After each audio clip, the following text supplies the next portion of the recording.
here's a catch. The white boy say, no, his nephew got to come down here. In order for me to send something to him, his nephew got to sit.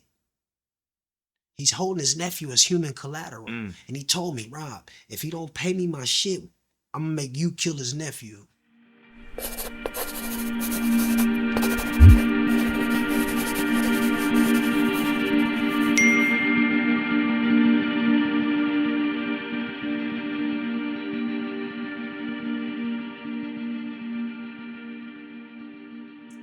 Me and the white boy got real close around the time he had came to one of my studio sessions. And I had seen him doing business with my homeboy Chud before, but we all up in the studio. I think we were recording a song up at West End Recording Studio over on the west side. And I'm in the booth, I'm recording my music, and I could see him walk in through the glass door inside the recording booth. And he just hit the control button. It was like, and I can hear him talking to me through my headphones. And he's like, hey, dude, that shit's fucking whack, motherfucker. And he let up. And I'm like, and I'm seeing everybody laugh and shit. And he did this in the middle of me recording a song. And I'm like, who the fuck this motherfucker think he is? You know what I'm saying? Especially as a lyricist, that just really feel disrespectful. I mean, I'm developing as ROB. I'm 20 years old at this time. And who the fuck is this dude to tell me that I'm whack? You know, in the year 2000, to be called whack was a hell of an insult. Yeah. When you consider yourself amongst the pantheon of great lyricists. You know what I'm saying? Was he the first to ever talk to you like that? Hell yeah, my crew, hell yeah. Niggas was like, but it was just him being an asshole. So I'm going to tell you how I gave him a nickname based on that interaction. Okay. So I come out the booth. I'm like, who the fuck this dude think he is, man? Everybody laughing. But I'm actually serious. And he's laughing and he's antagonizing me. Ha ha ha ha ha. And I'm like, I'm going hard on him. So my partner Chud, he see how hard I'm going. And he get up and he separate us. And I'm like, he's a fucking prick. He's a fucking prick. And he had a hat on. It was like a Polo USA hat. Mm. So his name at that point became Prick USA. And that's and that's what we called the white boy ever since then, man. And it's just a moniker that he adapted to. That shit was funny. But we became close after that interaction. That was like, I think he probably looked at me like, man, this dude ain't no yes man. Cause so he took to you. Yeah, he took to me after that. Okay. You know, he started asking me personal questions like, where do I stay? What do I do for money? You know what I'm saying? In that first interaction? After that interaction. Oh. Before that, we hadn't did nothing but much nod our heads to each other. So what's the gap between you cussing him out and y'all talking again? What do you mean? Like from you going to cussing him out like, fuck is you white boy, da da da, to y'all actually like, nah, you kind of like, how do y'all? Well, I think what it was is my partner had educated me on what role he was playing in my music career. And then in so many words, nigga, you need to sit back and respect where the money coming from, my nigga. And I seen that because, you know, this was a new lifestyle that I was being introduced to. This was a different type of movement. My nigga Chud was on some young kingpin type of shit. And like I said, they kind of rescued me off the street corner. Yeah. You know what I'm saying? I'm doing 2 for 15, 3 for 25, 4 for 30 to the crackheads. You know what I'm saying? I might sell a dime for $7.50 in quarters. You feel me? In dimes and nickels. It might be a whole bunch of change. Them niggas was far beyond that. So when he, it ain't like he said, nigga, get in line with the money, nigga. He gave me a connotation. This nigga got that. He's partly responsible for me being able to do this for you. And I seen that. And I'm like, all right. So, you know, I think dude got to get to know me and we became friends. So when there was a point where you felt like these niggas getting money, but I'm not. Yeah, it was you know, it was that I wasn't inclusive directly. I wasn't directly inclusive in that whole scheme that they had going on with the shit that was coming through. But I was being well taken care of, but I wanted a piece of the pie. So like, let's say it might be you know what I'm saying, 2 or 3 thousand pounds of weed come in. And the white boy might just off the rip, just throw me some bands, whether it's 5 bands, 10 Mm-hmm. bands, whatever. And then he'll say, hey, homeboy's gonna give you some money too.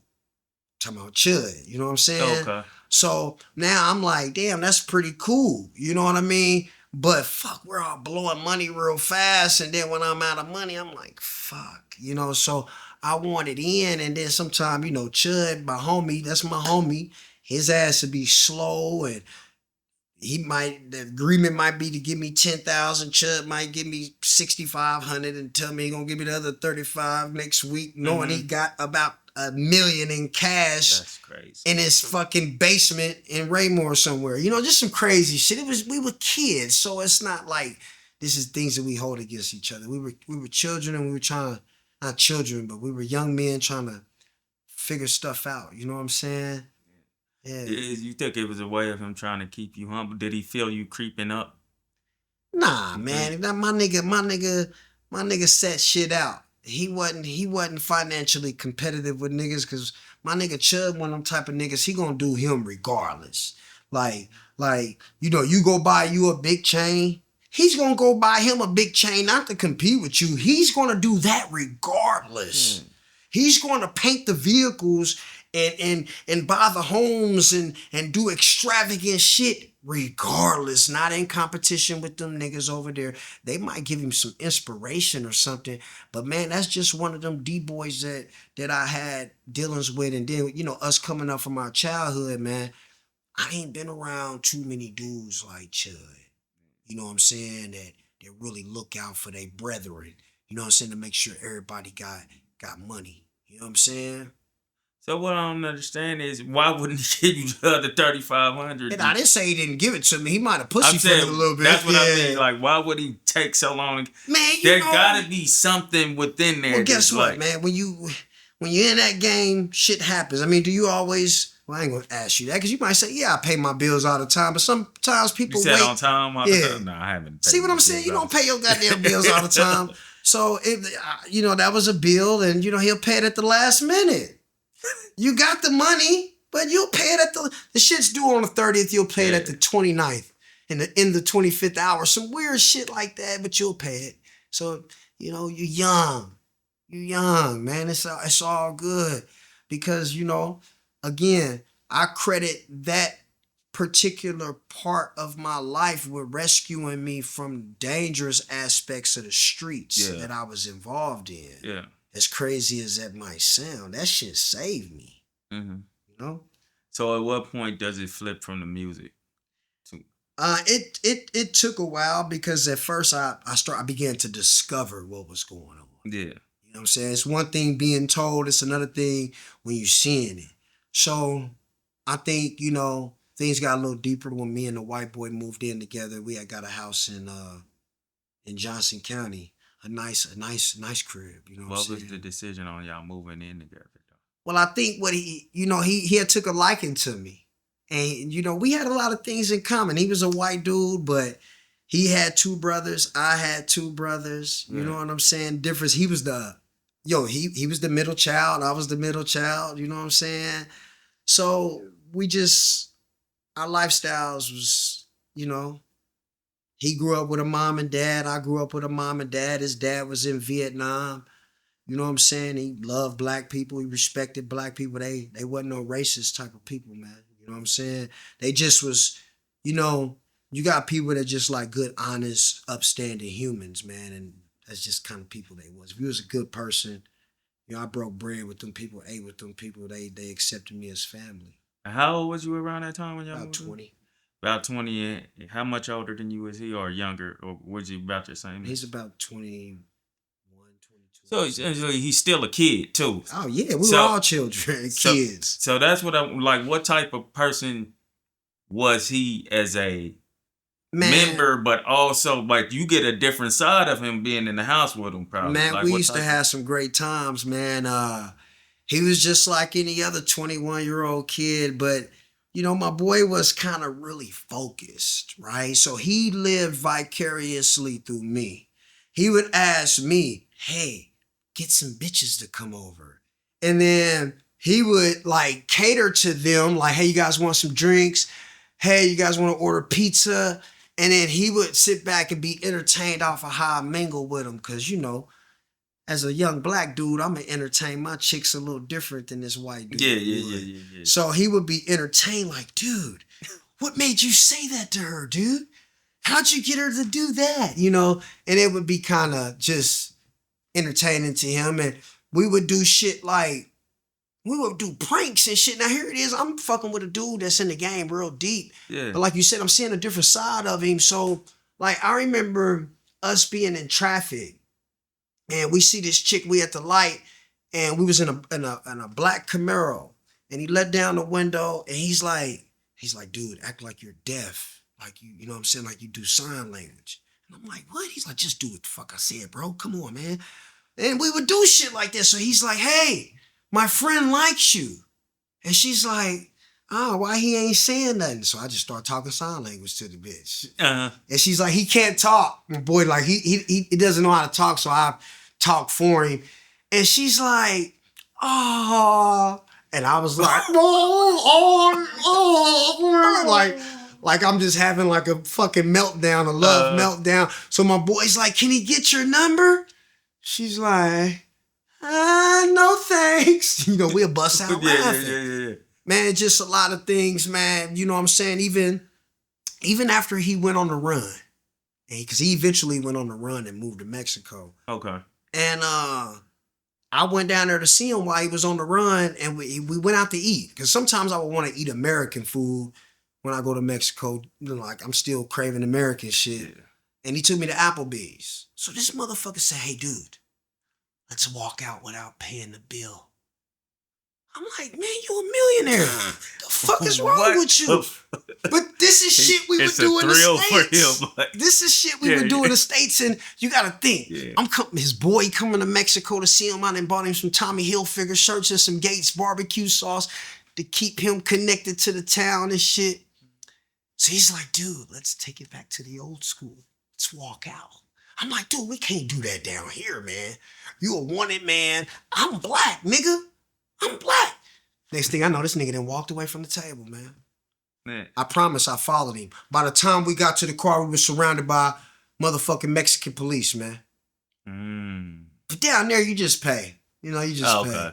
But it was still a real situation. Yeah. You know what I'm saying? So you said, let's take it back to the old school. That would mean y'all had been... We've done that shit before. And y'all had been talking for a minute by that time when you were going to Mexico. Oh yeah, yeah. Even when he went on the run, we stayed in touch. We stayed in touch. How long was you staying in Mexico? Like, cause you said you started craving American food. I would stay. It would be sometimes I go down there for 3 days, and sometimes I go down there for 3 weeks. I've been down there for a month before.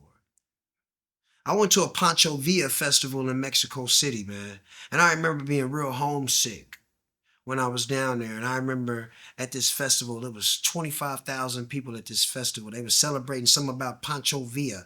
I didn't really understand. I just knew it was a beautiful cultural experience, for being an American and, all these hours away from the border in Mexico City. And I remember being homesick, and I told him, I need a girl, man. I need like an American, somebody that speak English. You know what I'm saying? Because all these girls that he was introducing me to, we just spoke the universal language of sex. Mm-hmm. You know what I'm saying? But after the sex, it would become lonely because sometimes I would just want to, let's go play ping pong somewhere. You know what I mean? And talk about it. Some type of connection. Yeah. So I remember I see this chick, man. She was like super like curvy. You know what I'm saying? And her back was to me. She had like, you could see her booty. It was protruding towards me. Mm-hmm. That motherfucker was fat. It was protruding, right? And the bitch had a perfectly curved afro. And I knew this motherfucker was black. I knew it. I said, ooh, cuz prick. Nigga, they're going, yeah. I'm like, prick, they're going black chick. He said, yeah, dude, she's black. Go get her. Now I approached that woman with high level of confidence. And she turned around. She was beautiful. She had ocean blue. Matter of fact, they wasn't ocean blue. They were cerulean. It was like a blue. The blue was cerulean. That's above mine. I don't even know what that is. That blue was cerulean, man. And I said, hey, how you doing? My name is, I think I had an alias. I think my alias was Valentino when I was in Mexico. But whatever. At any rate, how you doing? My name is Valentino. And she started speaking Spanish. I said, God damn it, man. Why couldn't you be African American on vacation or something? Yeah. You know, doing some exploratory shit for school. And we could have talked about your dissertation and shit. Yeah. You know what I'm saying? But at any rate, man, I had those kind of experiences with him. A lot of... Wait. Yeah, go. Let's go. Did you still go through with it though? I wasn't interested because at that time I was inundated with Spanish-speaking women, and I just needed to take a break. And you had to really be tired. Yeah, man, I really was. Turn her down. But man, it was beautiful. I was surrounded by beautiful women, man, in Mexico, man, and those women down there, man. Whew, it wasn't just the beauty; it's who they were as women and how they catered to their men. Like my dude's woman would do shit for me that up here in the States, you'd be like, hey, what the fuck you doing that for my homeboy? You bringing him a plate for? What you bringing him a plate for? Why are you unpacking his suitcase? Why are you making the bed when he wake up? I remember I got out the shower and my bed was made. I said, oh, hey, cuz, hey, tell her she ain't got to do this, cuz. I'm on American time. He's like, dude, you got to chill out. You know what I'm saying? This is what the house smelled like. Crisp, freshly folded laundry. Mm-hmm. The smell of bounty just permeated the walls. I love it. This is think he a poet. So well, you are for real though. Yeah. But so take me back a little bit though. Okay. Like, how did you find out you were dealing with the cartel though? Like, what was that like? Outside, I mean, I think there were conclusive things that I would conclusive things that I would come to in my head, just the amount of money. But I think it got real when he told me we moved together. Mm-hmm. And I already knew he was taking trips to Mexico. He'd go to Mexico every now and again. His trip, he said, hey, somebody's going to come through, pick up a bag of money. And don't look in it. Just when they come, give it to them. I'll take care of you when I get back. Man, as soon as that nigga left, I looked in that bag. And it was about a little over $750,000 in that bag. And I defied all expectations of what he had of me because I showed that shit off for about 2 or 3 days to different girls. Like, hey, baby, hand me that bag over there. Can you do me a favor, grab that bag for me? Yeah, it's kind of heavy. Just bring me that bag and shit, right? It might be unzipped. If it's unzipped, zip it up for me. Oh my God, Rob, what are you doing? That shit would just feel so good as a 21-year-old thing. And I got a couple old schools parked outside. I was just like, and the crazy thing is I didn't rap about none of this shit. Right. I kind of felt like, damn, I'm around it for real. Why would I talk about it? I'm going to rap about peace in the community and shit, man, because this shit is dangerous, but I'm aware. I get it. Mm-hmm. But I'm not talking about this shit. And I used to always have this little weird thing back then, like, I'd be around niggas, I'm flipping keys, I'm doing this, I'm doing that. And then I'll be like, hey, you looking for something? I can get you this. And find out them niggas can't even afford a goddamn 4-way. Mm-hmm. You know, so it became, I said, oh, everybody's coughing up an illusion and pretending to be like this. And they're not like this. And here it is, I'm around it and don't want to rap about it.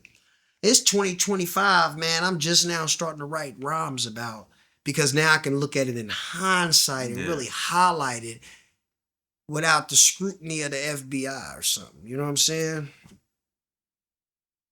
Oh, yeah. How'd you realize that y'all? It was the bag of money and the dude coming to get it, and that kind of led me into taking advantage of him. I guess the dude that came and got the money because he was curious. He wanted to know. Okay, I'm coming to get the money for you. Do you work for him? Mm-hmm. You know? Yeah.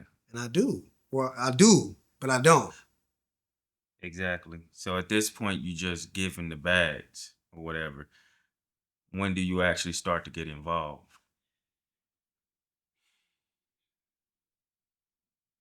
I didn't get my fingernails dirty until about 2008. So I think my partner went on the run at about '04. So from '04 to '08, I made quite a bit of money just being an intermediary. So how's that work? How's that look? It's kind of like a broker. It's kind of like a broker. So I was brokering deals. Of course, he's from here, so he knew people. So I might see individual A at the Oak Park Mall who knows that I know him. And they might say, hey, how's your buddy doing? You talk to him still? And I'll be like, yeah, I talked to him. I just talked to him the other day. Hey, man, tell that dude, I love to talk to him. I know individual A is a prominent figure in the underworld. So when I talk to my homie, I'm going to let him know, man, guess who I seen at the Oak Park Mall? Individual A. Mm-hmm. Wow, no shit. I ain't seen him in a minute. Does he look like he's doing okay for himself? Absolutely. Man, you should see if you can hook us up. That meeting may net me a brokerage fee. Now, individual A may sell off and do some extravagant things, and I may or may not get a continual stipend off of that. Uh-huh. But it became lucrative to just be a go-between. Yeah. Hey, look. Hey, man, I give you $10,000 if you call your boy.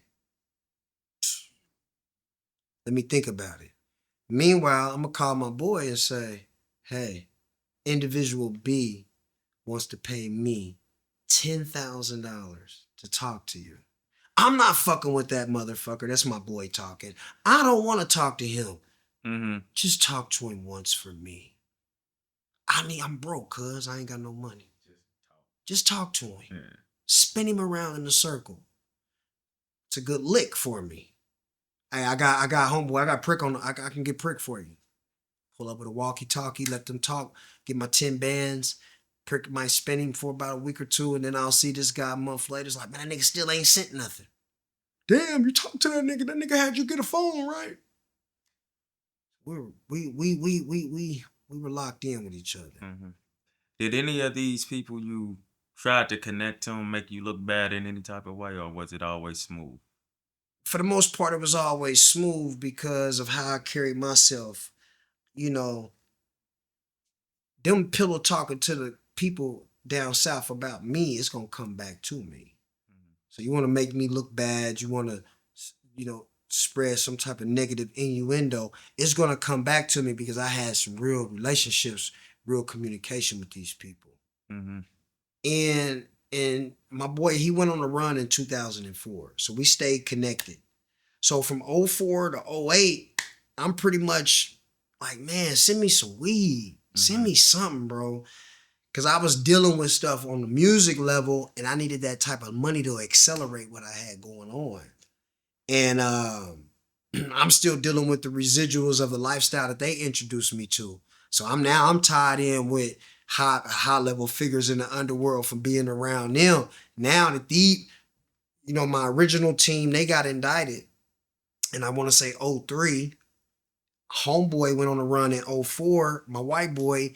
So I'm just kind of out here with the rest of the crew that's scattered around. You know what I'm saying?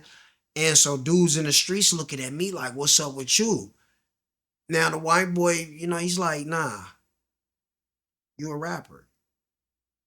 Now, if you want to do this and connect me with individual A and make this, that's cool. But I can't put you in that position. And for a long time, it worked out. You know what I'm saying? I remember my little brother, I had hooked up with a dude from my neighborhood in 2005. And he helped me release my second CD of a bunch of songs that I recorded with the white boy and Chud. So I run into this guy, and he just kind of cleaned up everything and helped me put it out. And he wasn't really, I warned him. I said, brother, these people that I messed with before you, they had a lot of cocksucking cash.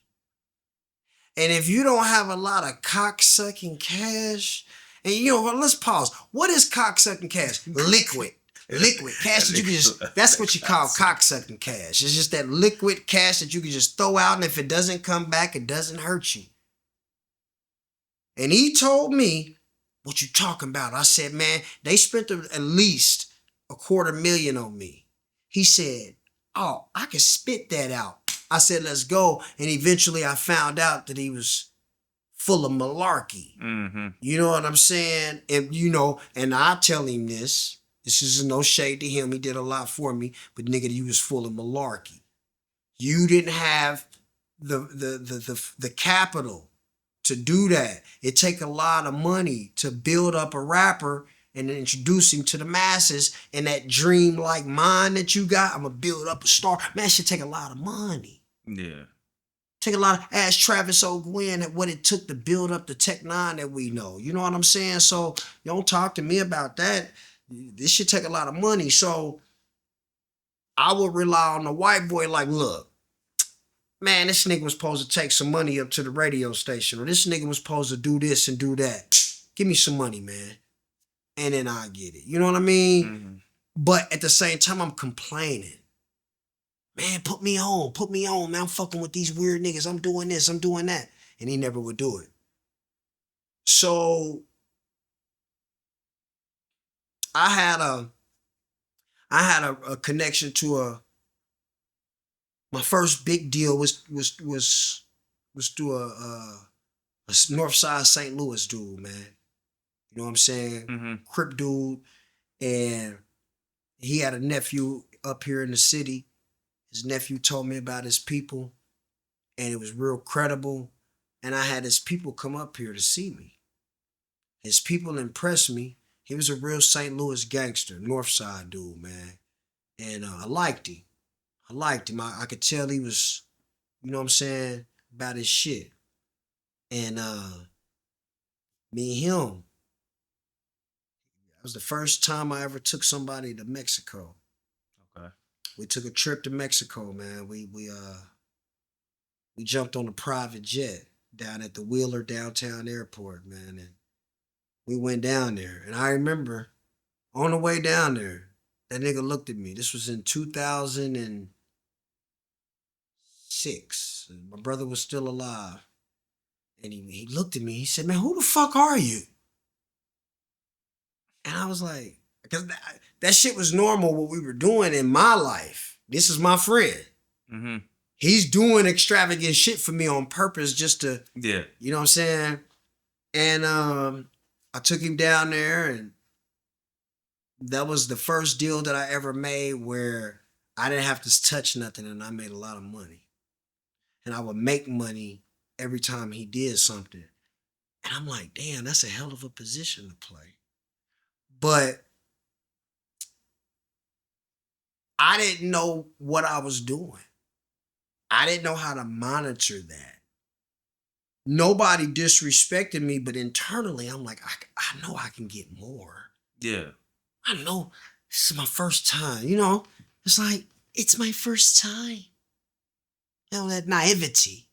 You know what I'm saying? Mm. That fizzled out. So my little brother died in 2007. So in late 2007, homeboy, the white boy, called me. I hadn't heard from him in a long time. And he said, man, I'm sorry to hear about your brother. And I'm like, man, fuck you. You know, I was mad at him. You supposed to be my friend. I didn't bury my little brother. You ain't offer no condolences to my mother, but he told me I've been in the mountains. And this man is on the run. He can't just, you know what I'm saying? And he said, look, I'm going to put you to work. I said, after all this bullshit, after little bro dead, and after I didn't put up with this wacky CEO that I've had, you know what I'm saying? Now all right, what's up? And that was it. It was the fall of 2007. thought it was '08, but it was '07 because it was the same year. Dre died in June. I came back. I went to Phoenix in August and came back in like October, November, I think. Somewhere like that. When I came back, I had I had a lot of motherfucking weed, man. I had a lot of weed and no money. What did it feel like to actually have it though? Now that you did, you feel like you was about to be there, or like one? Because you were still rapping at the time, still, Yeah, right? but I was Was you more just writing. more just writing? Yeah. Did you feel like you was about to live out your dreams? Did you Damn feel right. like you was Yeah. about to? Yeah. Yeah. I felt that was the first time in my music career that I felt in control of everything. Like I'm the rapper, I'm the financier, I'm everything for myself. That was crazy. Because when I landed at KCI, I think I had to catch the bus into the inner city. I had to get on the metro because I think I had about $55 and I didn't know if I was going to have to get an El Cheapo hotel room. And I didn't really want nobody to know I was here. Yeah. You know what I'm saying? Because I left after my brother died. So, people were probably looking at me like, that nigga probably never come back. I came back. Yeah. And when I came back really strong. So from '07, '08, you know what I'm saying? There was a lot of shit that was going on. I had a lot of weed coming in, but, I experienced some things, and we talked about it earlier. Losing friends, not to necessarily death, but to snake shit, weirdo behavior Yeah. that's associated with including them in my underworld activities. You know what I'm saying? Good friends, what I perceived them to be. But when you introduce that level of capital, Yeah. and I needed help. I'm not gonna lie, I couldn't manage every single thing. It's impossible for you to just be a solo drug dealer. You can't. You have to trust somebody. You gotta give it to somebody. You see what I'm saying? So by '08, I was like, I'm done. I was ready to pull a gingerbread. What is that? Oh, run, gingerbread man. Yeah. Yeah, I was ready to pull a gingerbread, and I did. It was a nice gingerbread. You know what I'm saying? Mm-hmm. It's like $80,000 and 100 pounds of weed. Mm-hmm. Whoop-de fucking do. I was broke within a year. He told me. It's like, motherfucker, you'll be broke in a year. And I was. You know what I'm saying? Embarked on a hell of a spending frenzy, doing all types of activities and, you know what I'm saying, going to the studio and doing all kind of shit, right? So I was fucked up. So I moved to Atlanta. And this one, the story gets kind of interesting because when I was in Atlanta, I was really just trying to fuck with music. So I run into one of my, who would become my co-defendant. Somebody told him while he was in Atlanta, you should hook up with Rob. Resourceful dude, he know people. But he don't know I'm fucked up. I'm broke as a motherfucker. I ain't even know that. I'm trying to do music and I can't afford to go to the Velvet Room and, visions and shit like I used to and spend this kind of money. So he didn't give a fuck. This dude was cool, man. He's a cool dude. He would take me out. He had some pool in his area. Yeah. He had his own pool. And he would take me out and kick it. So one day he was comfortable enough to be like, man, I heard you had a situation going on. What happened? And I told him it's no more, So he's like, hey, if it ever comes back up, let me know. Okay. All right? Cool. So I come back to Kansas City, '09. Shit ain't looking right. I ain't had no kids at the time. I'm able to city hop whenever I want to. So I said, fuck it, I'm going back to Phoenix. Phoenix is where all the activities at. Because during this particular period of my life, man, it was like I knew how to deal with with Mexican plugs. I had been around them. I knew the language. I spoke a little bit of Spanish, enough to understand plug talk. Yeah. So I was well versed in being able to, and I had a few pairs of gaiters with the belts. I had a couple sombreros. I was good. Mm-hmm. You know what I'm saying? I was comfortable on Southwest Boulevard during that particular area when it wasn't as festive with just everybody. It was all Mexicans back then. You know what I'm saying? So, boom, I go back to Phoenix. I'm down there living a square life, working. And somebody came to see me, which was one of Prick's homeboys. He said, get dressed. We about to go to Mexico. This motherfucker knocked on my door. I don't know how he got my address. He found me. And he said, I said, I ain't going down there. Y'all ain't about to kill me, dog. He started laughing. He called homeboy. He said, man, this nigga think we going, well, he didn't use the N-word. Right. He definitely didn't do that. My white boys didn't get down like that. But Right.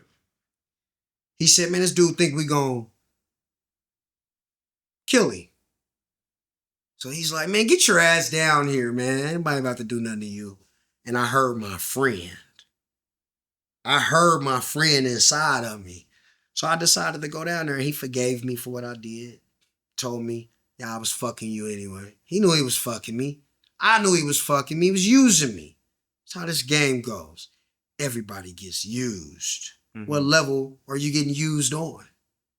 You know what I'm saying? So at that point, he's like, look, I need you. I want to send you back home, put you back to work. I'm like, I ain't got nowhere to go. He said, you're going to stay with homeboy. Boom. We get back. But this time, we ain't dealing with weed. We dealing with cocaine. You know what I'm saying? I'm used to crack. I'm used to selling crack. Hardcore crack. Clucks. Motherfuckers that's itching. Yeah. Motherfucking clucks. I ain't used to selling cocaine. But I'm going to learn today. You see what I'm saying? That's what my mindset. And we going to figure this shit out. So I went to my cousin. He doing his 1-2 wiggle. I'm just, getting my bag through my cousin because he's coming back. Give me more. I'm giving the money to old boy. He's going down to Maristar and Ala Capri and all these different casinos, and he's gambling and losing it. I don't know this. I'm following chain of command. Get the shit from him, turn the money into him. It's the same boy that knocked on your door, though. Same dude that knocked on my door. So I'm being used as his tiger's paw. You get out there and do the work, my nigga. Mm-hmm. You know, get your pretty rental car.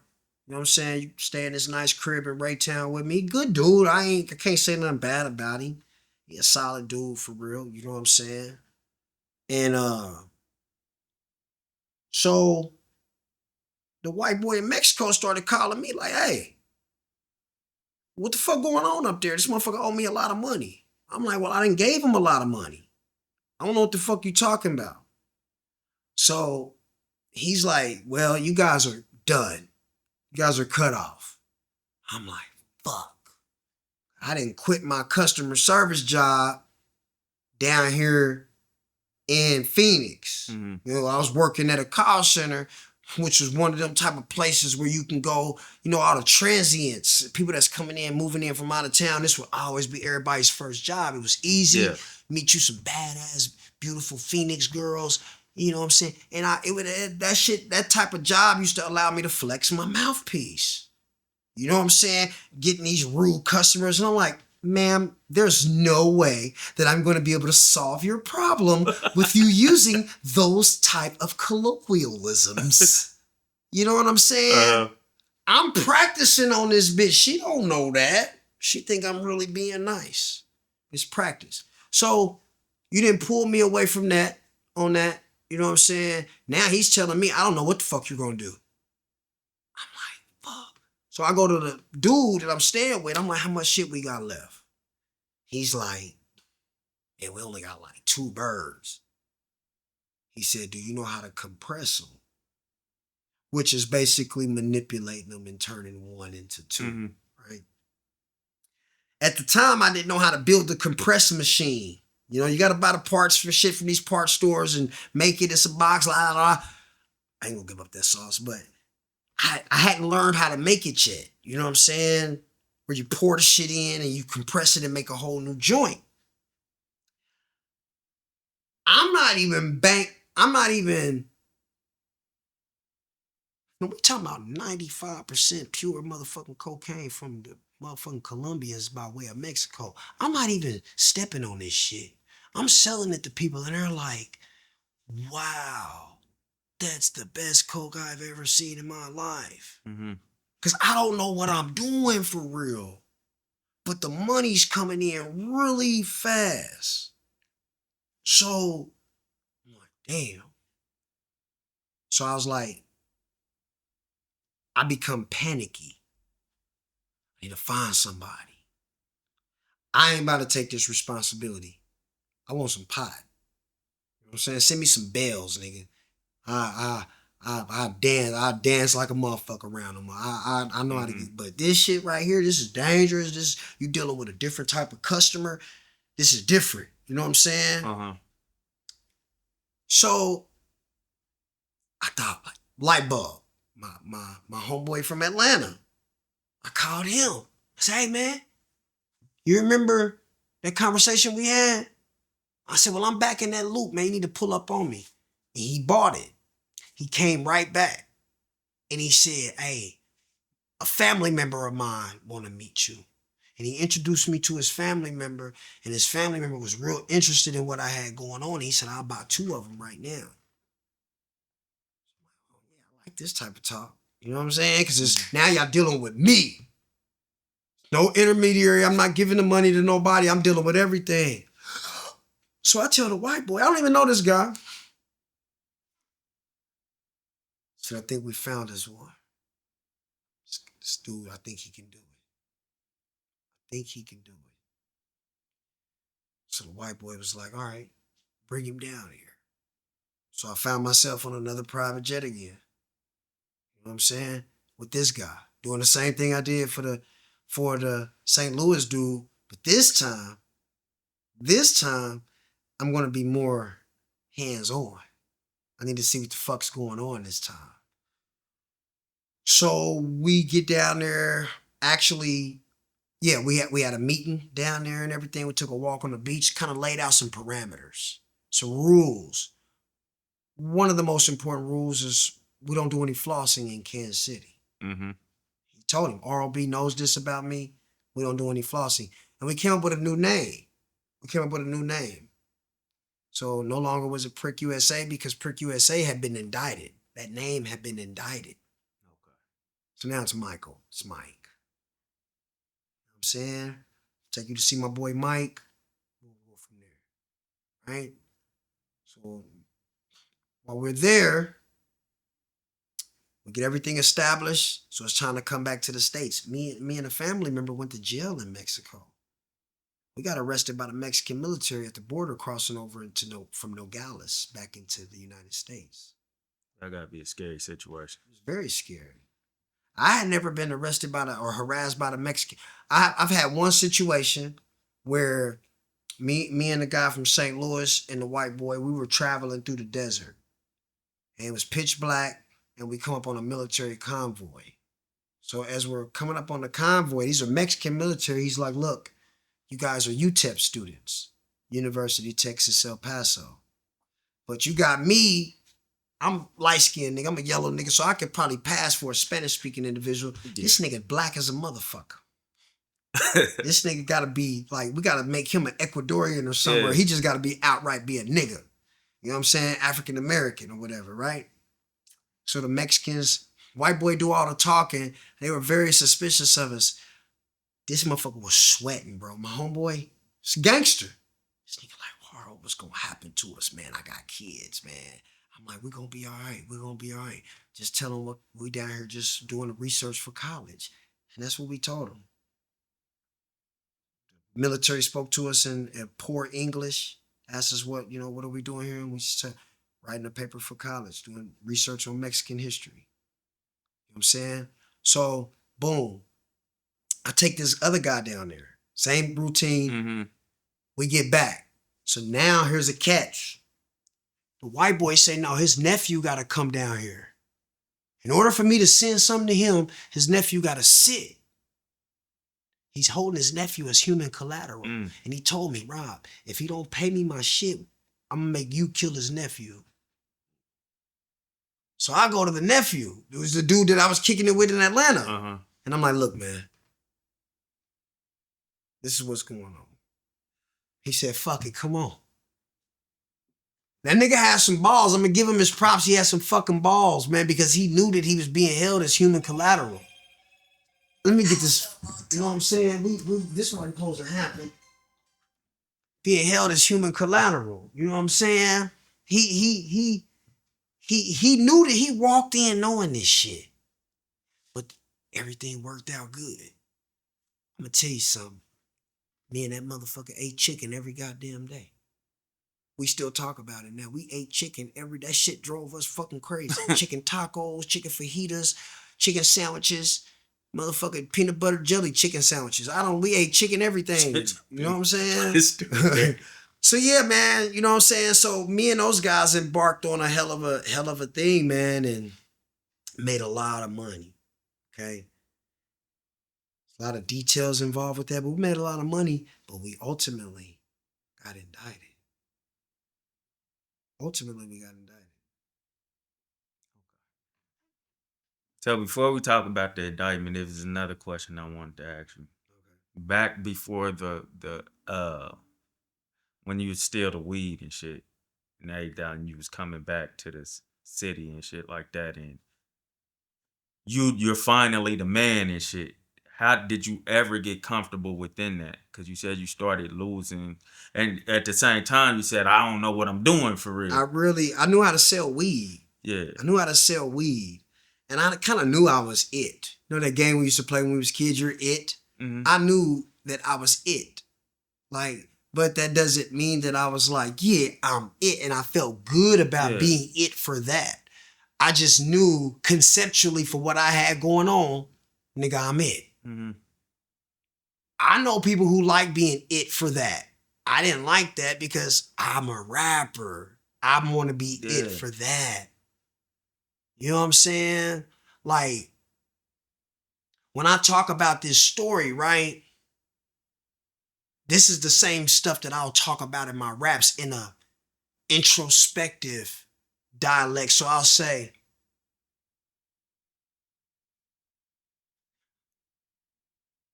my flight just landed from Tijuana. Got back to Kansas City, half a ton of marijuana waiting on me at a spot in Independence. The connect said call when I'm finished to make sure the supply get replenished.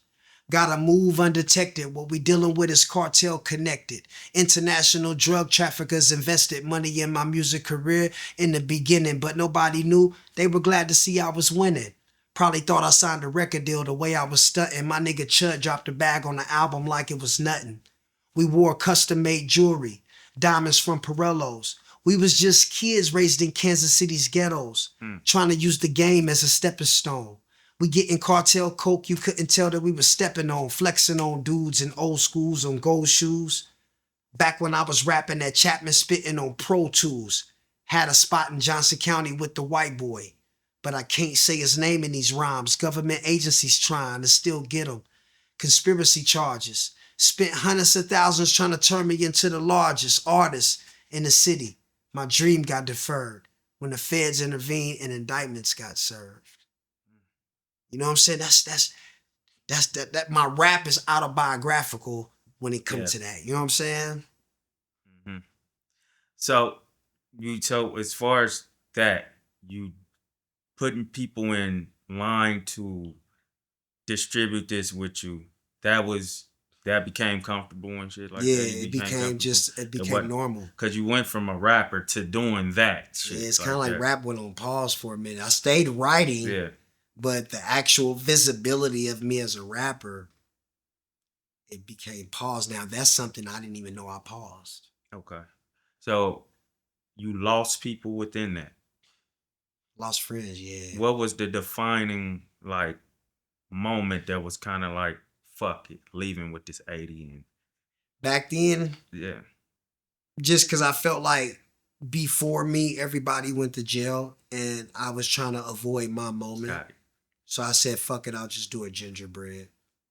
I've had enough. I My didn't know if spirit it was talking to me. Got you. All right, back to the indictment.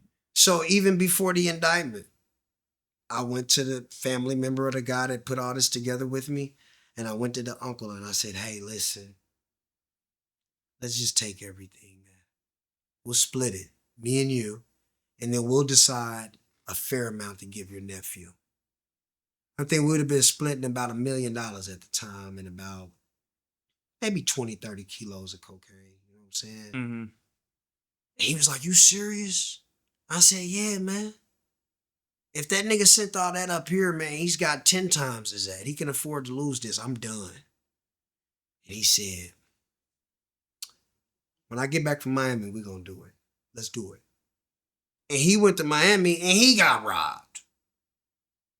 So that created a tumultuous situation for all of us because now me and the nephew are having to come up with hundreds of thousands of dollars to pay a partial debt that's worth way more than that. Yeah. In lieu of us getting more shit. Oh, that shit got bad. That shit went from sugar to shit. And it had a lot to do with going against the protocols that we established in Mexico, i.e. flossing, stunting. A lot of those protocols were broken and it gave way to a flash flood of bullshit. They ever tried to rob you? Anybody ever tried to rob you? No. Okay, so the indictment come out. How you starting to feel? That was just crazy. It's unexpected, you know what I'm saying? Felt like a dream, and I remember just like my mama calling me with that panicky voice, like, where you at? FBI got my house surrounded. And she's telling me the FBI got her house surrounded. Mm-hmm. I'm at my cousin's house. I done took off running outside of his house and shit. He stay on 54th and Lydia. I didn't cut up through Rockhurst College, through that little 54th Street, and I came out on 54th and Truce. And by the time I'm on Truce, I got like 4 phones in my hand and like 2 in my pocket. And they all ringing. And I'm like, where are you running to? I remember running to Greedy's restaurant, his old restaurant. I just sat back there, phones going crazy. I answered for my mama. And I was like, come get me. She a soldier. She came and got me, man. And I'm so damn green. FBI could have been following her. Right. The FBI's calling all my phones, whatever numbers that they had. You need to turn yourself in. And I'm doing it. I'm like, I didn't kill anybody. Hey, every time they would call my phone, they would be like, sir, you really need to turn yourself in. I'd be like, but I didn't kill nobody though. So I'm like, I kept on trying to get them to tell me, what am I being indicted for? What am I being indicted for? That motherfucker, that was this one chick, and she ended up being a cute-ass FBI agent, but she was tough as a motherfucker. She was like, you're a drug dealer. That's why we're looking for you. You know what I mean? Since you want to play so damn stupid. She got tired of that shit. So yeah, man, that was a pivotal moment in my life, man. Yeah. So when did they finally catch up with you? They never caught up with me. I turned myself in after running for just a short moment. Once I got a grip on what I was up against and what was going to happen to me in the preliminary phase, I didn't know if I was going to get bond. I didn't understand how the feds and bond works. You know, what are the qualifications for bond?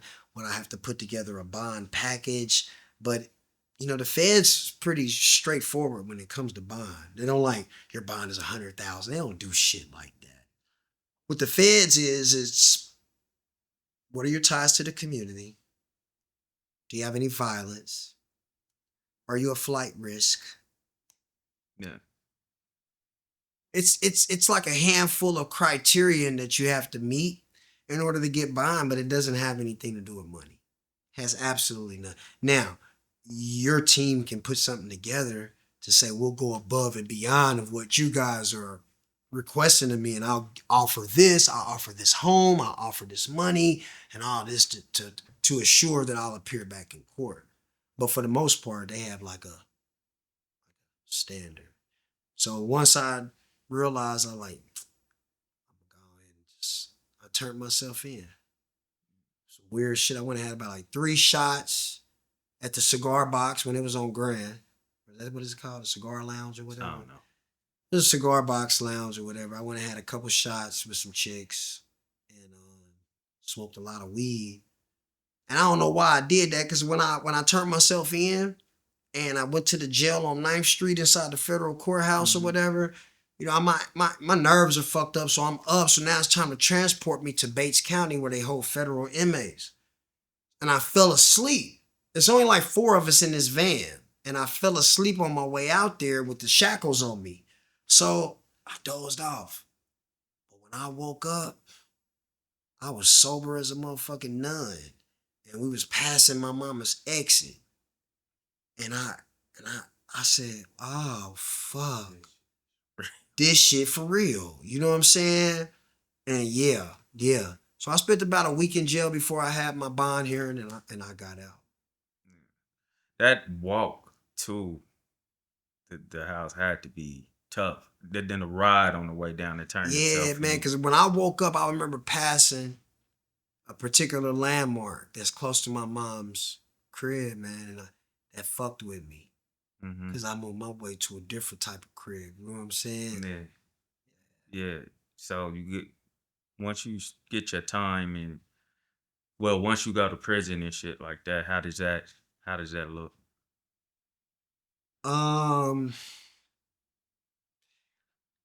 get to prison, and you got niggas lined up on the fence because they want to know where you from. You know, so they can tell you who to go see to show your paperwork to, and all that old weird ass shit, right? So I'm going to the East Coast. I'm going to New Jersey. So I'm far away. You know what I'm saying? I get out there and they tell me, it's because you tell what part of the country somebody is from by glancing at the last 3 numbers on their, or at least where they caught their case. Usually where they caught their case is where they from. So with 045, that represents that you're from the western part of Missouri. So people from Kansas City and Columbia, they would get a 045 number. Okay. So, but if you caught your case in Kansas, then I think you would get like a 01. I don't know what the fuck Kansas numbers is, but they got a different number. Like DC's number is 007. Baltimore's number is 037. Every state, you know what I'm saying, or even the state might be split up. Like you might have the northern part of New York have their own number. Okay. I think it's like, or in the southern district of New York, I had their own number. So yeah, so niggas see your number. Oh, you 045. It's a 045 nigga over there. So, it's just prison shit. You go over there and introduce yourself. And I see it's a little nigga from the town. I ain't know him, but I know of him. And they told me to go see him by name. I'm like, oh, that's that one little dude. Little millionaire nigga. And he saw me. I'm like, yo, what's up with it? And he like, what's up? What's up? He was playing poker. His poker table. He's like, I'm done playing with you broke ass niggas. He started talking money talk to these niggas. And I'm like, God damn. So he took a walk with me. Like, what you need? You know what I'm saying? First thing I said was, I need a knife. I need a big knife. And he's like, bro, chill out. I run this motherfucker. And I'm kind of like, no disrespect. I'm like, nigga, we from Kansas City. We are far away from home, nigga. Yeah. He like, nah, bro, I run the show. He had that bag, you know what I'm saying? He had that influence, and that nigga wasn't lying, man. That little nigga wasn't lying, and he helped me. He showed me some navigation tools through the penal system. You know what I'm saying? He was a sharp little nigga, and we were able to connect a lot of dots in the streets. We knew a lot of the same people, fucked with a lot of the same girls, and shared some parallel experiences. You know what I'm saying? Our experiences in the game specifically wasn't parallel. I operated in a different capacity. He operated in a different capacity, but we were familiar with the same shit. And he the young guy that introduced me to Southwest T when I was locked up. You know what I'm I'm saying? That's how I met Southwest T through him. You know, shout out to all the niggas fucking with that 263 shit. You know what I mean? So, yeah. When you started it, when you really got what it was in 2007, they had just got put down in like 2005, right? BMF. Yeah, it was around that time. But what's interesting about the whole BMF situation is when I mentioned that I was going back and forth to Atlanta. Mm-hmm. So it was a Mexican. This was when my white boy still lived in the States. He said, man, hey, it's these guys that I'm fucking with down in Atlanta. They're from Detroit. They got a lot of motion. They got the same kind of motion as y'all. And they in the music business, and I want to hook y'all up with them. Now, at the time, there was a rapper that they were fucking with named Dutch that was already fucking with Rich the Factor. Mm-hmm. You know what I'm saying? Because he got his own connection Mm-hmm. to the BMF niggas. You know what Yeah, I'm saying? yeah. So, they would send me down to Atlanta. And I would go to this house in Alpharetta, and I knew that the label that I was collaborating with was Stomping Ground Entertainment. Now, I didn't really know who I was around. You know, I remember DJ Pooh Bear picking me up from the airport, same dude that Puffy was fucking with, you know what I'm Yeah. saying? I remember him picking me up from the airport, us buying beats from him, but I don't really know the magnitude of these dudes. They older than me, and there's a deep underworld connection that I wasn't really super privy to. Mm-hmm. So when I get to prison and Southwest T hit the compound, and you know, we established I'm from Kansas City, this, and that, he's like, man, I know you, I met you, I feel like I know you from somewhere. And then we was able to connect that Got it. because I got Dutch on my album. Dutch was his rapper on Stomping Ground. Dutch is from Detroit. Shout out to Dutch if he watching. You know what I'm saying? So I was like one step away from being involved with that whole BMF movement. And I'll tell you something else that's real dope. During that time, we used to go to Atlanta. We didn't know that we was going to Atlanta during the BMF days when Meech was shutting down. Hey, bro. Hey, Dutch, if you out there, you tell them this story. Me, Chud, and all the white boys, all of us, we would go down to Buckhead. This one, Buckhead was popping till 6 in the morning, 5 in the morning. We had that whole town painted with my flyers. Introduction of a street poet. It was a club that we used to go to called the Shark Bar. The Shark Bar was a place. All these old school Atlanta people, they gonna know what I'm talking about. You know what I'm saying? You go to the Shark Bar, do all your networking with the bosses. We was riding around Atlanta in limousines, bro, at 20 with no record deal. You know what I'm saying? Going to the Gold Room or something. It was a strip club that all the ball players used to go to. I'm from that era. I just don't like to say I'm from the BMF era because it sounds so cliche. But man, looky here. Yeah. Yeah. So how much time did you end up getting? 60 months, which is equivalent to 5 years. Why y'all do that? Because the motherfuckers they'll have you in there, and then when they sentence you, they'll have you in that motherfucker doing a mathematical calculation. So you're hereby sentenced to 174 months. And then you be like, okay, carry the one. Motherfucker, you just gave me up 10 years, you know what I'm saying? But by that time, that nigga done took off his roll, he done walked away on your ass. That was the easiest one to understand, the 60 months. But any other time, niggas be saying, I did 200 months. I'm like, nigga, I can't. Yeah. Just tell me how many years it was. And what's so interesting about that is that's how the prosecutors get their flex. They'll be like, that's Prosecutor Jenkins. Last year, he sentenced inmates to 4,788 that months. Makes sense. Yeah, man. That's they flex. Yeah. That's they record. You know what I mean? What 5 years is a short time, right? Compared to what you probably thought you were going to get. Yeah, I was facing a life sentence. So there's some variables, you know what I'm saying, that allotted me to be able to get 5 years. What are these variables? It required me to make some sacrifices and make some decisions so I would make my fall not as hard as it was going to be. See, when I learned of the indictment, I didn't really understand the severity. Now, I'm not going to sit here and sound like I'm just some naive motherfucker. I knew that I was selling drugs. I knew that I could go to jail for selling them. But you start talking about conspiracy and enhancements and all the, I didn't know nothing about that. I was an uneducated drug trafficker. And I remember my white boy calling me, man. This was a hell of a moment. This was a hell of a moment. He's like, dude, I heard, man. I'm like, fuck, bro. This was day one. This is when the feds are raiding everybody's houses. This is day one. He's like, yeah, I heard, man. I'm like, fuck, bro. What am I going to do? What am I going to do? He's like, you got two choices. I said, what are they? He said, you're going to have to give them me. I said, man, I can't do that, bro. He said, look, we ain't got time for that. He said, you're going to have to give them me, Rob.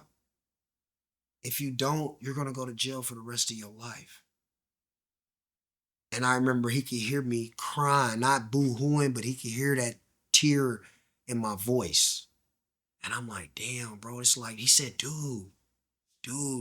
He said, I can't see your, I remember he said this. He said, I can't see your indictment because it's sealed. He said, you're fucked. You're in the same situation as me. He said, which leads me to your second option. I'm like, what's my second option? He said, you're going to have to come down here with me. He said, you're going to have to join the Santa Muerte religion, which is the religion for drug dealers. I'm talking about, man, you talking about where they be lighting them candles and shit? I'm like, bro, I'm a Christian, cuz. He like, man, we ain't got time for that. He said, you got to make a decision. He was like, you come down here with me, no more talking to your mom. You're going to have to live just like me. When your brother gets out of prison, I don't know how you're going to be. You can't talk to him. Your life is going to have to change. I was like, but I don't know how to speak Spanish. He's like, I'm going to teach you. And you should have, he was mad at me because he felt like I should know Spanish at that point. I had been fucking with them for so long. So he's like, man, I'll teach you how to speak Spanish and get you somewhere where there's people that looks like you. And I'm like, but what about my money? So I had invested several $100,000s into walnut farms and rooster chicken farms and shit. You know what I'm saying? And then he was even talking about buying machines to start mining gold. So I'm like, this was my friend, bro. If that nigga said, hey, I was gonna send the drivers with your $75,000. Let's just use that number. But I took your money and I put it into this walnut farm. It's gonna do this in 8 months. Trust me. You think I'm gonna say, dude, give me my money? I'm like, okay. By the time the indictment happened, he owed me about $350. You know what I'm saying? And I had enough money, of course, to myself to live exorbitant and do the things that I wanted to do. You know what I'm saying? So he said, if you give them me, just count that money towards giving them me, man. That's the price. So I'm like, I ain't doing that, cuz. He said, I'm sorry, dude, but you're gonna have to make a decision. And this will probably be the last time you hear from me. But you gonna always be my friend. I love you. Click.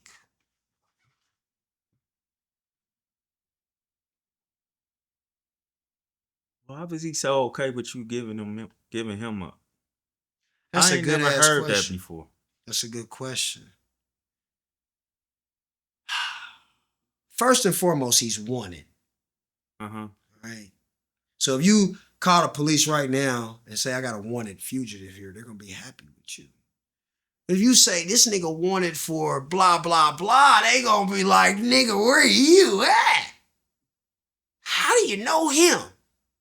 He knew that. He knew that once I gave them him, the tide would change. I didn't make an immediate decision to cooperate with the government. It wasn't easy. I was torn. I grew up on the same standards as most young black men in the urban core. You don't tell on nobody. It's fuck the police. It's fuck the system. It's, you know what I'm saying? My life is on the line. I had all these different things running through my head, the preliminary arraignment. You know, kind of went something like this. Imagine being in a courtroom with all these niggas on your case. You got a $20 million cocaine conspiracy with multiple co-defendants, most of whom you don't know. You don't know nothing about them. You've never seen them. That was my situation. And you listening to the government go through a list of these, like these, they call these defendants' names out and they have them stand up and they list what evidence they had on them to move forward with this investigation. And then when they get to me, it's like nothing. No pictures, no phone was never tapped, none of this shit. Yeah. So obviously somebody cooperated with the government to throw me under the bus. You know what I'm saying? It would be obvious if I've never sold to an undercover, if I've never got caught with anything. Obvious, somebody said this nigga has a direct connect to south of the border. You know what I'm saying? So,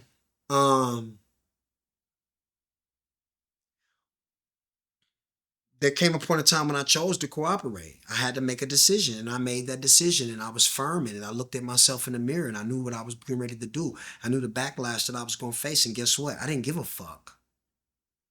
Because I made a determination at that moment that I wasn't going to be the man who made a decision like that. And then if somebody says something to me, I would be quick to defend myself or defend why I made that decision or anything, or even go as far as saying, I didn't do that, and try to hide from it. Man, it is what it is. You know what I'm saying? Regardless if I was instructed to or not, I made the fucking decision. If anybody doesn't believe me, that doesn't mean anything. We're having a really ultimately candid conversation, and I feel good about being able to share this with another black man to give you a perspective on the game that you might not get from everybody. Right. You know what I'm saying? Pretty sure you've met plenty of drug dealers, but all of our stories are different. Mm-hmm. They're different. You know what I'm saying? They're very different. Do you think you would have made the same decision had you not put all that math together as far as them telling on you? Well, I probably, internally, man, to be honest with you, I probably had a threshold. I probably had a threshold because I knew that I was committing crimes. But man, these motherfuckers was talking about 40 to life. Wasn't worth it. What responsibility do I put on to take that 40? Because it does, you know what I'm saying? Like, where is what the role that the government, you know what I mean? It just wasn't making any sense. It was obvious that it was a collective effort of bad behavior amongst a lot of people. You know what I'm saying? The fact that me and homeboy went to jail in Mexico. I remember the Mexican, he was a general, because I remember his insignia relayed to me that he was a general. And he told me, because they let me out first. So they walked me through this corridor, and when I came out of a door, I was in the lobby. And it was a lady that gave me my shoes, and I'm just kind of putting my shoes on. But I'm in like a public setting. And my boy ain't came out yet, and he's like, yeah, I know what you came down here for. We're going to get you. He was one of the investigating people on the indictment. You know, and I think that probably came from all the jewelry that my co-defendant had on in Mexico. I ain't never worn no jewelry in Mexico. Never. What the fuck? They don't dress like that down there. Right. Might have you some designer shades on and maybe some designer flip-flops or something and a cool belt. But as far as like big chains and, man, you a target. That's, you just stand out in Mexico like that. And Bogota, Colombia. You know what I'm saying? But yeah, though, so I made that decision, and once I relayed who he was and that he wasn't Mike, and the intimacy, the intricacy of our relationship, man, that whole tide changed. So your 5 years after cooperating and stuff, it was just smooth. No, it wasn't smooth, man. I mean, it was smooth, but it wasn't smooth like just, oh, everything's just so peachy and so cool. Nah, man, you had niggas that turned their nose up at me. You heard whispers. You had people that wanted to put me on the internet and stuff like that to try to build a name off of my name. You know what I'm saying? People that had stuff to say that were clients of mine who I did favors for that automatically has something to say, it actually became entertaining. You know, I'll see things spoken about me on the internet, and then it'll make me say, damn, I'm important. I'm influential. People, you know what I'm saying? It was interesting, man. It was interesting how much people were that interested in what the fuck I had going. Yeah. So when you got out, was life just obviously you're not the same person you was Not at all. and you didn't care to be. I didn't care to be. So did life started going how you wanted it to go? Was it smooth? Yeah, it was cool. I got out, I moved to Houston. I wanted to change my playground, and I was making some good strides in Houston. It started off rocky, working at a fucking restaurant, washing dishes at the type of restaurant that I would go to and eat as a baller. How about that? That's wild. You know, $25 burgers. So now I'm back there washing the dishes, and I remember one of my baller homies came and seen me at that restaurant. And I'm like, well, damn, normally I would be out there eating with him. And I remember nigga tipped me $50. They let me serve him. Yeah. But it was the humility that I was exhibiting that made me feel empowered. You know what I'm saying? And imagine one of the waiters that knew you to be a regular, probably the restaurant owner at that time, and now has employed Yeah, you. see, But I'm used to knowing the owner of a restaurant like that. Yeah. You know what I'm saying? And now I'm working in the back room as a dishwasher. You dirtbag piece of shit drug dealer, you. You know what I'm saying? But yeah, man, it was cool. You know, it was all right How long did you stay in Houston? for a year. Yeah. How'd you find placing and stuff? You knew people out in Houston? Yeah, I had family down there. And ultimately, I was like, I gotta leave this motherfucker. Why would you leave Houston? It was I never heard of nobody wanting to leave Houston. Houston was a beautiful place. I just think in the space that I was in, being on parole, and then, you know, I seen a young man get murdered down there just not long after me getting out of prison. And it really kind of fucked my head up because I was in a different state of mind when I seen this. When you say different state of mind? I mean, I'm fresh out of prison. I'm on citizen time. I wanted to help. So, you know, I got a book I released last year. And when I got out, I was working on that book. Mm-hmm. So I'm at the computer, which was my nightly routine after getting off work, closing the restaurant. I come home, eat, get on the computer and type up my book. And I would hear bullshit because I lived in the projects in 3rd Ward, Houston. And I would hear shit and ignore it. But this particular night, I wanted to be nosy and I looked out the window. I see 2 niggas arguing, nigga up the strap on him. Blah, blah, blapped him. Took the breath out of me. Like he shot him in his upper body. Nigga, I was in the window like, I was like frozen. Like, you know what I'm saying? Yeah. And then I watched the dude run down the street and he came back, rummaged through the dude's pockets, took his belt off, and he took off running and disappeared into the night.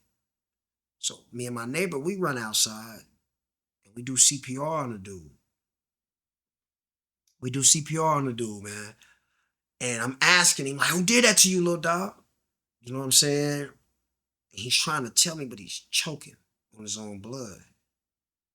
And he died, man, with his eyes open. And I remember looking at the little dude. He was a handsome young brother. You know what I'm saying? He had on some designer type of gear, you know? And it just made me think about my little brother when he got killed. And, you know, damn, I would have wanted somebody to help my little brother. Like, that's how I felt in that moment. He was light-skinned like me. You know what I'm saying? And, yeah, man, that shit just kind of, me witnessing that kind of exposed me to some bullshit that I didn't really want to be a part of while I was down there. You hyperventilate. Damn near hyperventilating, and then going down there to help them. Was that kind of out of body Yeah, out of body experience. Out of body experience. It was. I felt like when dude shot him, my breath was being taken, and everything that was happening, I was stuck in it. I couldn't move. I was just stuck in the window. Yeah. You know what I'm saying? Yeah. And then I glitched out of that. and ran outside. And I remember my uncle's girlfriend was like, "Where are you going?" And I was like, "I'm about to go do CPR on that little dude who got shot outside the window." And she said, "Leave that shit alone. We don't do that down here in Houston." Mm. You know what I'm saying? That's that's the country. They mind their own business in the South, like, you know what I'm saying? So I went out there and I helped little dude. So the next day, this chick called me. And she's like, "Hey, such and such got killed outside your crib." Told me the little boy's name and sent me his Instagram. I go to his Instagram and he's got all these pictures with these famous rappers and shit. But in particular, he's, you know what I'm saying, in pictures with this famous family, this rap family down in Houston. That's a pioneer rap family down there. He's in pictures with them. So now I'm like, damn, this dude is somebody. I'm like, damn. So, man, I did something that somebody might interpret as goofy, something that somebody else might interpret as noble. After that young lady told me his name, I was easily able to figure out who his family was through his Instagram friends. And I reached out to that man's family and I told his family that I witnessed their loved one get murdered. And that if they wanted to talk to me, that I'm willing to talk to them. And I also included in the messages that I had a little brother get murdered. And that if my little brother got murdered, that I would want somebody to do this, and that I was unwilling to talk to the police.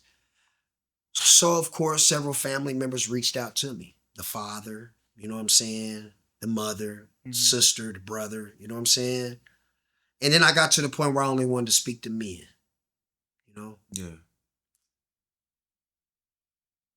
Well, the men from that organization started coming over to my apartment complex and doing their own independent investigation. So the people at the complex were like, Kansas City seen what happened. So I go to work one day. And my supervisor said, "Hey, man, some people outside in my lobby looking for you. They asking for Kansas City, and they got these T-shirts on with this record label on them, man. Fuck they. Well, I knew what they wanted when he told me that. Yeah. So they tell me, "Hey, man, the boss want to see you." So they walk me outside to Main Street in Capitol. I'll never forget, in downtown Houston. And it was a convoy of foreign whips. And the OG nigga was sitting in the foreign whip. And he asked me what happened. And I told him, you know what I'm saying, out of respect for him. I told him because I had already established that the young man was affiliated with them. So I told him. And he pulled out a phone. And it was all beat up. And he's like, "Is this the young man that did it?" And it was. But I didn't want to say that in that moment. You know what I'm saying? I don't know why. Yeah. I just didn't want to say that. So I said, I wanted to buy some time. I needed some consultation before I did that. I ain't never participated in nothing like this. And I felt like he was leveraging because of his fame and his notoriety. You know what I'm saying? So I was like, you know what? It might be him. I don't know. I don't want to throw nobody under the bus. Give me some pictures. And I point him out. He said, "All right, bet, I got you." Well, I ended up having to go back to the halfway house for some petty ass violation, funking with my baby mama. She didn't call the police down in Houston. Said I'm a killer. Some old crazy girlfriend, baby mama shit, trying to disrupt your life. But the FBI, they don't know. They don't know she a nukester. They don't know she's ookie kooky. So they took it serious. So they came and got me from the house. Said, "We got to put you back in the halfway house until we investigate what's going on." You know what I'm saying? So they find out that she live in Kansas City, I live in Houston. There's no threat. There's no credible threat. Right. Let him back out. When I get back out, the halfway house, because they took my phone, I called him. "Hey, it's me, the Kansas City guy that wants to help you. What's up? Let's do it." I was in the halfway house. And like, "Man, we've been calling you. You wasn't answering." You know what I'm saying? So, yeah, matter of fact, the dude got caught anyway. Found him in San Francisco. So I was like, oh, okay. So I was like, well, shit, man, can I get a job? Shit. You know what I'm saying?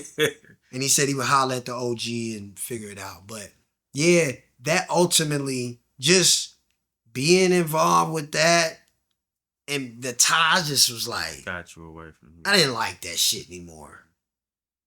No disrespect to them, you know what I'm saying? They ain't do nothing to me.